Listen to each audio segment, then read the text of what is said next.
श्री स्वामी समर्थांची संपूर्ण जीवनकथा भाग 4 महासमाधीपूर्वीच्या गूढ लीला आणि भक्तांना दिलेले अंतिम संकेत। नमस्कार मित्रांनो, आतापर्यंत आपण पाहिले की अक्कलकोटमध्ये स्वामी समर्थांची कीर्ती कशी वाढत गेली, हजारो भक्त त्यांच्या चरणी कसे येऊ लागले आणि त्यांच्या जीवनात आशेचा प्रकाश कसा निर्माण झाला।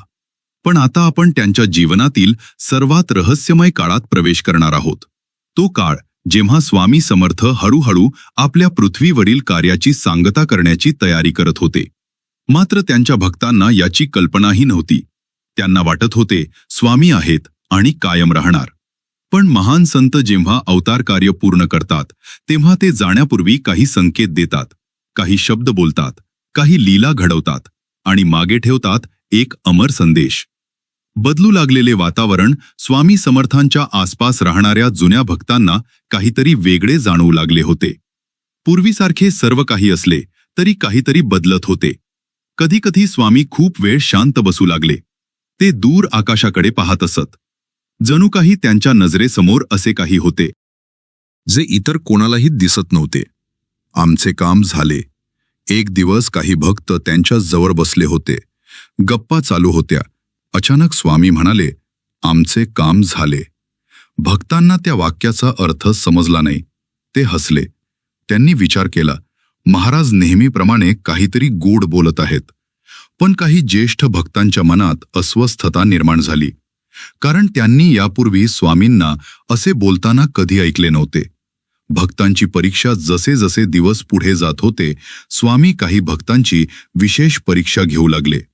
एखाद्या भक्ताला अचानक दुर्लक्ष करणे, एखाद्याला रागावणे, एखाद्याला दूर पाठवणे असे प्रकार घडू लागले। काही लोक नाराज झाले, काही दूर गेले, पण ज्यांची श्रद्धा खरी होती ते अधिक जवळ आले, कारण त्यांना माहीत होते स्वामींच्या प्रत्येक कृतीमागे काहीतरी कारण असते। भविष्याचा संकेत। एकदा एक भक्त म्हणाला, महाराज तुम्ही आम्हाला सोडून जाऊ नका। हे ऐकताच वातावरण गंभीर झाले। स्वामी काही क्षण शांत राहिले आणि मग म्हणाले, आम्ही कुठे जातोय? भक्तांना आश्चर्य वाटले। स्वामी पुढे म्हणाले, शरीर जाते, आम्ही नाही। हे शब्द त्यावेळी अनेकांना पूर्णपणे समजले नाहीत, परंतु पुढे तेच शब्द लाखो भक्तांसाठी आधार बनले। स्वामींची सर्वात मोठी शिकवण। लोक स्वामींकडे चमत्कारांसाठी येत होते, पण स्वामींचे लक्ष वेगळे होते। त्यांना भक्तांना आत्मविश्वास द्यायचा होता। एकदा एक युवक म्हणाला, महाराज माझे भाग्य खराब आहे। स्वामी लगेच म्हणाले, भाग्याला दोष देऊ नकोस, कर्म कर।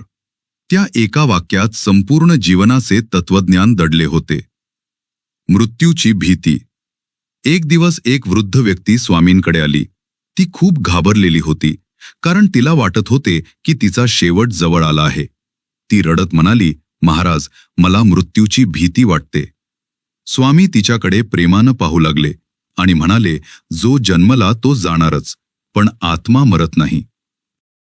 हे ऐकून त्या वृद्धाच्या चेहऱ्यावर शांतता आली, जणू तिच्या मनातील अनेक वर्षांची भीती संपली। एक अद्भुत अनुभव। त्या काळात अनेक भक्तांना विचित्र अनुभव येऊ लागले। काहींना स्वप्नात स्वामी दिसत, काहींना अचानक त्यांचा आवाज ऐकू येई, काहींना संकटाच्या क्षणी त्यांच्या उपस्थितीची जाणीव होई। हे अनुभव इतके मोठ्या प्रमाणात घडत होते की लोकांमध्ये चर्चा सुरू झाली, स्वामी काहीतरी मोठा संकेत देत आहेत का? शेवटच्या दिवसांची सुरुवात। आता स्वामींचे वय किती होते हे कोणीच सांगू शकत नव्हते, कारण त्यांचा जन्मच रहस्य होता। पण शरीरावर काळाचा परिणाम दिसू लागला होता। तरीही त्यांच्या डोळ्यांतील तेज तसूभरही कमी झाले नव्हते। त्यांच्या दर्शनासाठी येणाऱ्यांची संख्या दिवसेंदिवस वाढत होती। भक्तांची चिंता। काही ज्येष्ठ भक्तांना आता काळजी वाटू लागली होती, कारण स्वामी वारंवार अशा गोष्टी बोलत होते ज्यामुळे त्यांना भविष्यातील एखाद्या घटनेची चाहूल लागत होती। पण कोणीही तो विचार स्वीकारायला तयार नव्हते, कारण स्वामींशिवाय जीवनाची कल्पनाच अशक्य वाटत होती। अमरवचन। याच काळात स्वामींनी अनेक भक्तांना एकच संदेश दिला। तो संदेश पुढे लाखो लोकांच्या जीवनाचा आधार बनला। स्वामी म्हणाले, भिऊ नकोस, मी तुझ्या पाठीशी आहे। हे फक्त शब्द नव्हते, ही एक आध्यात्मिक हमी होती. याचा अर्थ असा नव्हता की जीवनात संकट येणार नाहीत, तर अर्थ असा होता, संकट येतील, अडचणी येतील, दुःख येईल, पण श्रद्धा ठेव, धैर्य ठेव, कारण ईश्वराचा आधार तुझ्यासोबत आहे. समाधीचा संकेत. महासमाधीपूर्वी काही दिवस स्वामी अधिकाधिक अंतर्मुख झाले. कधी कधी ते तासनतास शांत बसत. भक्त त्यांच्याकडे पाहत राहायचे. कोणालाही काही समजत नव्हते, पण वातावरणात एक विलक्षण गंभीरता होती. अंतिम दिवस जवळ येतो. एक दिवस काही भक्त त्यांच्या जवळ बसले होते. स्वामींनी सर्वांकडे प्रेमाने पाहिले आणि म्हणाले, आम्ही इथेच आहोत. हे वाक्य अनेकांना साधे वाटले, पण पुढे त्याचा अर्थ लक्षात आला. स्वामी शरीराने दूर गेले, पण त्यांच्या कृपेने नाही. भक्तांच्या डोळ्यांत अश्रू. काही भक्तांना आता आतून जाणवत होते की काहीतरी बदलणार आहे.